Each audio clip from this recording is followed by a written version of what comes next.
श्री हेमात्पन द्वारा लिखी मराठी पुस्तक श्री साई सच्चरिता का हिंदी अनुवाद पढ़ रही हूँ। अध्याय 3। ग्रंथ लेखन हेतु बाबा की स्वीकृति। जैसा कि पिछले अध्याय में बतलाया जा चुका है कि बाबा ने सच्चरित्र लिखने की अनुमति देते हुए कहा कि सच्चरित्र लिखने के लिए मेरी पूर्ण अनुमति है। तुम अपना चित्त एकाग्र कर मेरे वचनों में श्रद्धा रखते हुए निर्भय होकर कर्तव्य पालन करते रहो। यदि मेरी लीलाएं लिखी गई तो अज्ञान का नाश होगा तथा ध्यान व भक्ति पूर्वक श्रवण करने से देह बुद्धि नष्ट होकर भक्ति और प्रेम की तीव्र लहर प्रवाहित होगी और जो इन लीलाओं की अधिक गहराई में जाएगा उसे ज्ञान रूपी अमूल्य रत्न की प्राप्ति होगी। इन वचनों को सुनकर हेमात्पंत को बड़ी प्रसन्नता हुई और वे निर्भीक हो गए। उन्हें पक्का विश्वास हो गया कि अब कार्य अवश्य ही सफल होगा। बाबा ने क्षमा की ओर देखकर कहा, जो प्रेम पूर्वक मेरा नाम स्मरण करेगा मैं उसकी समस्त इच्छाएं पूर्ण कर दूंगा। उसकी भक्ति में उत्तरोत्तर वृद्धि होगी। जो मेरे चरित्र और कार्यों का श्रद्धा भाव से गुणगान करेगा उसकी मैं हर प्रकार से सदैव सहायता करूंगा। जो भक्तगण हृदय और प्राणों से मुझे चाहते हैं उन्हें मेरी कथाएं सुनकर स्वभावतः प्रसन्नता होगी।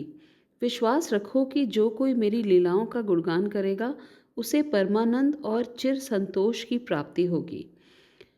ये मेरी विशेषता है कि जो कोई अनन्य भाव से मेरी शरण में आता है, जो श्रद्धा पूर्वक मेरा पूजन निरंतर स्मरण और मेरा ही ध्यान करता है, उसको मैं मुक्ति प्रदान कर देता हूँ।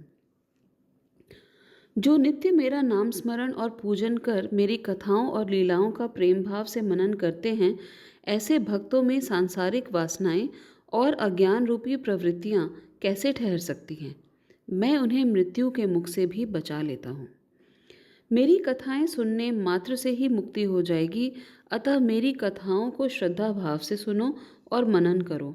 सुख और संतोष प्राप्ति का सहज मार्ग यही है।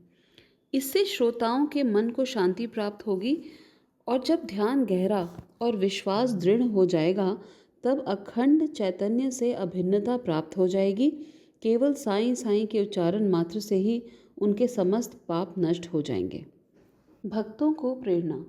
बाबा अपने किसी भक्त को मंदिर मठ बनवाने, किसी को नदी के तट पर घाट बनवाने, किसी को तीर्थ करने और किसी को भगवान का कीर्तन करने की प्रेरणा देते हैं, परंतु उन्होंने मुझे साईं सच्चरित्र लिखने की प्रेरणा दी।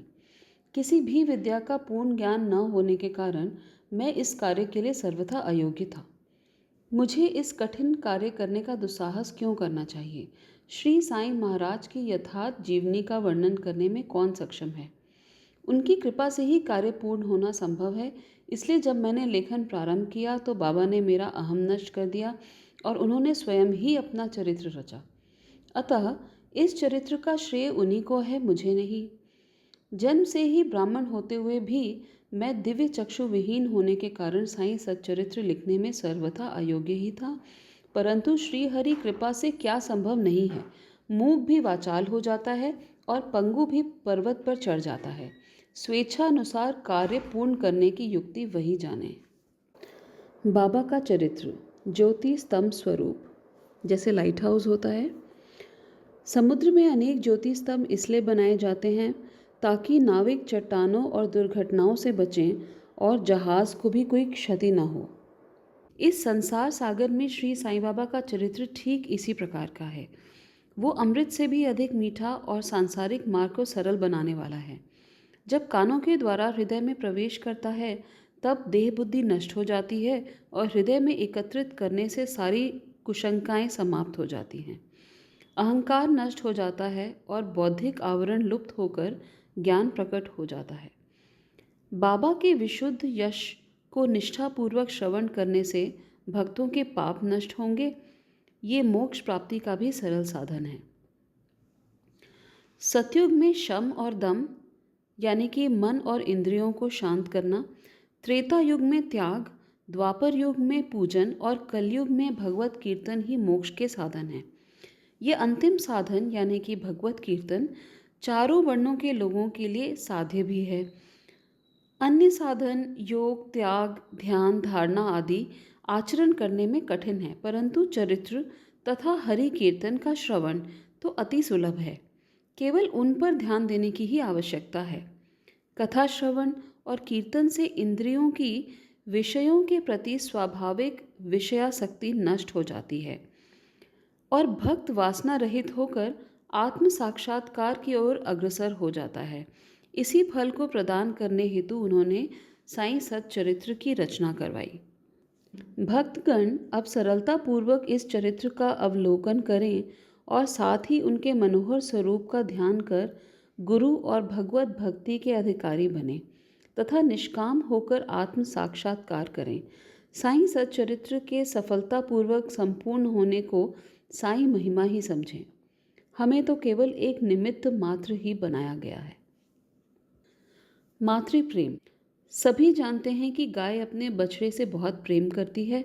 उसके स्तनों में हमेशा दूध भरा रहता है और जब भूखा बछड़ा स्तन की ओर दौड़कर आता है तो दूध की धारा स्वतः ही प्रवाहित होने लगती है। उसी प्रकार माता भी अपने बच्चे की आवश्यकता का पहले से ही ध्यान रखती है और ठीक समय पर स्तनपान कराती है। वो बच्चे का श्रृंगार ठीक ढंग से करती है, परंतु बच्चे को इसका कोई ज्ञान नहीं होता। बच्चे के सुंदर श्रृंगार आदि को देखकर माता बड़ी प्रसन्न होती है। माँ का प्यार विचित्र, असाधारण और निस्वार्थ है, जिसकी कोई उपमा ही नहीं है। ठीक उसी प्रकार सद्गुरु का भी प्रेम अपने शिष्य पर होता है। ऐसा ही प्रेम बाबा का मुझ पर था। उदाहरण के लिए 1916 में मैं नौकरी से रिटायर हो गया। जो पेंशन मुझे मिलती थी वो मेरे परिवार के निर्वाह के लिए पर्याप्त नहीं थी। उसी वर्ष की गुरु पूर्णिमा के दिन मैं अन्य भक्तों के साथ शिरडी गया। वहाँ अन्ना चिंचिणीकर ने स्वयं ही मेरे लिए बाबा से इस प्रकार प्रार्थना की, इनके ऊपर कृपा करो। जो पेंशन इन्हें मिलती है वो निर्वाह योग्य नहीं है। कुटुंब बढ़ रहा है, कृपया और कोई नौकरी दिला दीजिए ताकि इनकी चिंता दूर हो और ये सुख से रहें। बाबा ने उत्तर दिया, इन्हें नौकरी मिल जाएगी, परंतु अब इन्हें मेरी सेवा में ही आनंद लेना चाहिए। इनकी इच्छाएं सदैव पूर्ण होंगी। इन्हें अपना ध्यान मेरी ओर आकर्षित कर अधार्मिक तथा दुष्ट जनों की संगति से दूर रहना चाहिए।